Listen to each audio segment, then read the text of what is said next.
بسم اللہ الرحمن الرحیم۔ اردو مورل سٹوریز میں تمام دوستوں کو خوش آمدید۔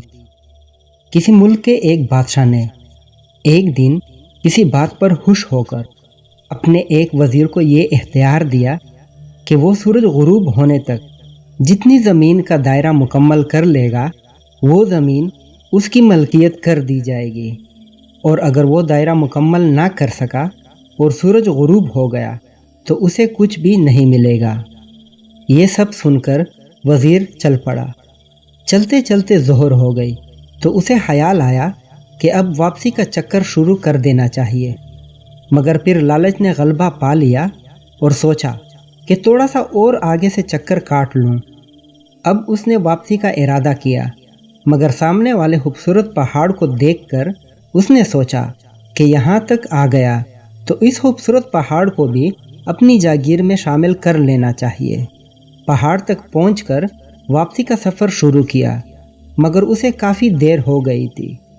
اب واپسی میں یوں لگتا تھا جیسے سورج نے بھی اس کے ساتھ مقابلہ شروع کر دیا ہے، کیونکہ وہ جتنا تیز چلتا اسے لگتا جیسے سورج بھی اتنا ہی جلدی سے ڈھل رہا ہے۔ عصر کے بعد تو سورج ڈھلنے کی بجائے لگتا تھا جیسے پگھلنا شروع ہو گیا ہے۔ اب وزیر نے دوڑنا شروع کر دیا، کیونکہ اسے سب کچھ ہاتھوں سے جاتا ہوا نظر آ رہا تھا۔ وہ دل ہی دل میں اپنی لالچ کو کوس رہا تھا، مگر اب تو بہت دیر ہو چکی تھی۔ دوڑتے دوڑتے اس کا سینہ درد سے پھٹا جا رہا تھا، مگر وہ تھا کہ بس دوڑے ہی جا رہا تھا۔ آخر سورج غروب ہوا تو وہ شخص اس طرح گرا کہ اس کا سر اس کے نقطۂ آغاز کو چھو رہا تھا اور پاؤں واپسی کے دائرے کو مکمل کر رہے تھے۔ یوں اس کی لاش نے دائرہ مکمل کر دیا تھا۔